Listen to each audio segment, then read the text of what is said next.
Karena aku yakin banget setiap orang tuh punya satu sisi positif, ada satu sisi negatifnya. Kalau kita concern sama kekurangannya, itu membuat kita tuh jadi kayak nggak bergerak gitu.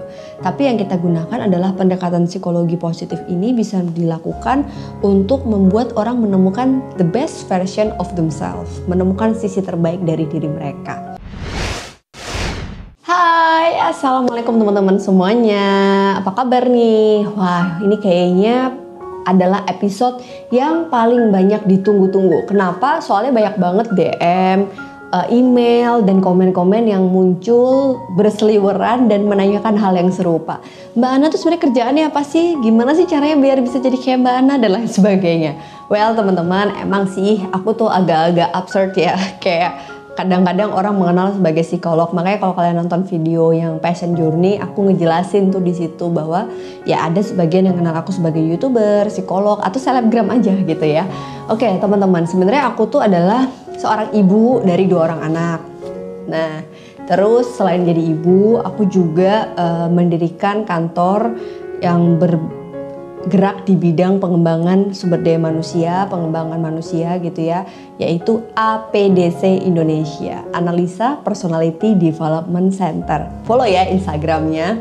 Kalau di Instagram sebenarnya kayak kalau kalian lihat di konten feednya memang nggak terlalu banyak kegiatan kita, tapi kalau kalian lihat di highlightnya, di situ ada banyak activity yang kita kerjain, kayak bergerak di bidang training pengembangan SDM.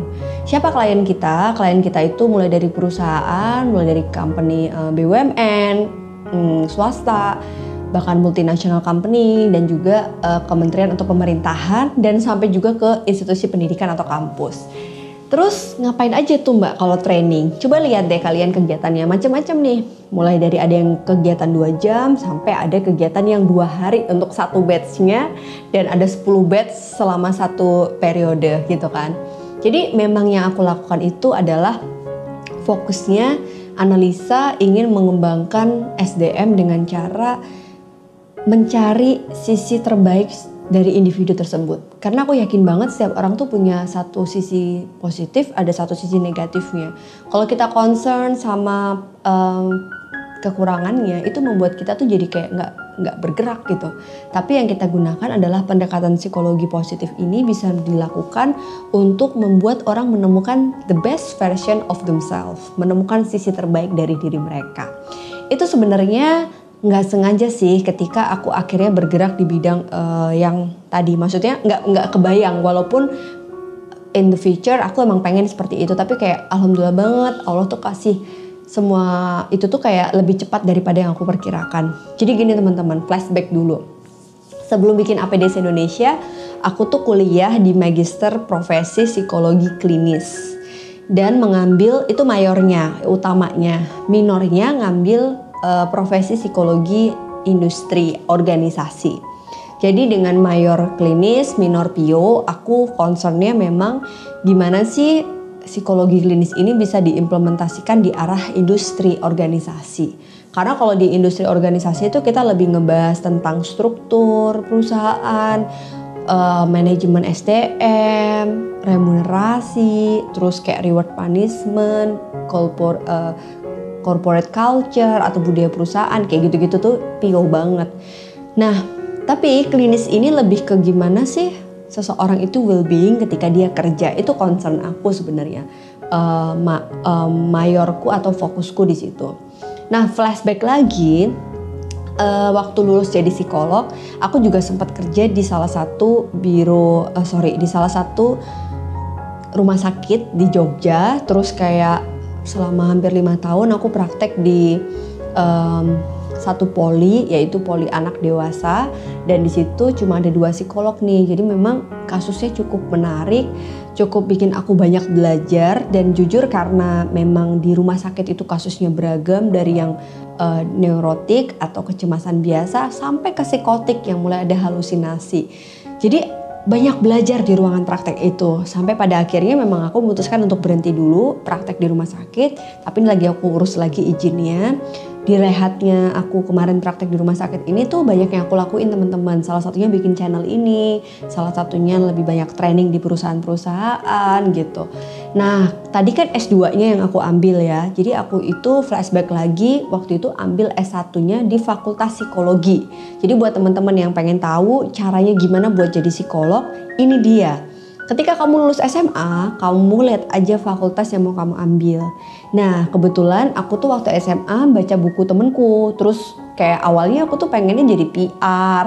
Ya, tahu kan berbau-bau komunikasi gitu kan. Terus pengen ambilnya tuh hubungan internasional, pengen jadi diplomat juga pernah gitu. Terus akhirnya waktu baca buku temen aku yang psikologi ini aku tersentuh untuk jadi seorang psikolog. Itulah kenapa aku akhirnya banting setir mepet mau masuk ke UMPTN, ngambillah Fakultas Psikologi dan alhamdulillah keterima di Gajah Mada. Jadi syarat kalian buat jadi psikolog itu harus ngambil S1 Psikologi.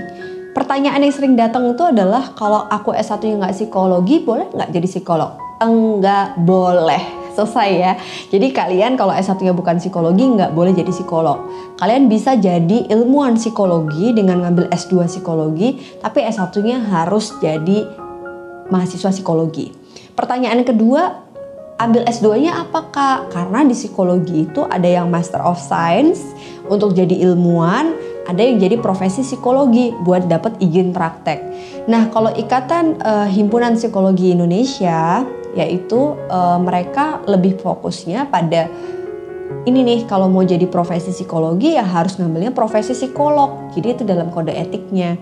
Kita nggak bisa ngambil sains untuk jadi psikolog. Dan kita aturannya juga harus mengambil profesi psikologi yang ada di Indonesia. Kalau di luar negeri harus ada matrikulasi dan ada aturan ketentuan berlaku yang emang disepakati dari dua negara tersebut. Jadi itulah kenapa banyak ilmuwan psikologi tidak bisa praktek, akan berbeda ranahnya. Nah waktu praktek itu ngapain aja? Sama kayak teman-teman S2, cuma bedanya kita plus ada praktek profesi. Yang itu kita punya waktu untuk belajar di rumah sakit jiwa, untuk di dinas sosial dan di puskesmas. Jadi teman-teman prosesnya nggak sebentar. S2-nya nggak kayak S2 yang lain. S2-nya tuh ada ujian praktik profesi dan ada ujian tesis. Jadi panjang banget perjalanannya. Itu tadi sih teman-teman. Kalau kalian tanya lagi balik ke SMA. Tadi udah S1, sekarang SMA. SMA Mbak Ana ambil IPA atau IPS? Aku murni anak IPS. Jadi waktu itu emang semua orang kan berbondong-bondong masuk IPA. Dan sebenarnya aku adalah salah satu anak IPA yang masuk ke kelas IPA. Padahal aku dari awal udah nulisnya IPS gitu kan. Emang udah niat banget IPS. Terus guruku tuh kayak, ya dulu kan zaman dulu tuh IPS tuh terkenal dengan sesuatu yang kayaknya tuh negatif gitu kan. Seolah tuh emang bener di IPS itu yang masuk IPS tuh di kelasku cuma 2 anak. Yang satu anaknya gak pernah masuk sekolah, yang satu aku gitu. Jadi guruku tuh kayak, enggak kamu gak boleh IPS, kamu IPA aja loh Bu. Saya pengennya IPS, akhirnya saya kekeh dan aku pindah ke IPS.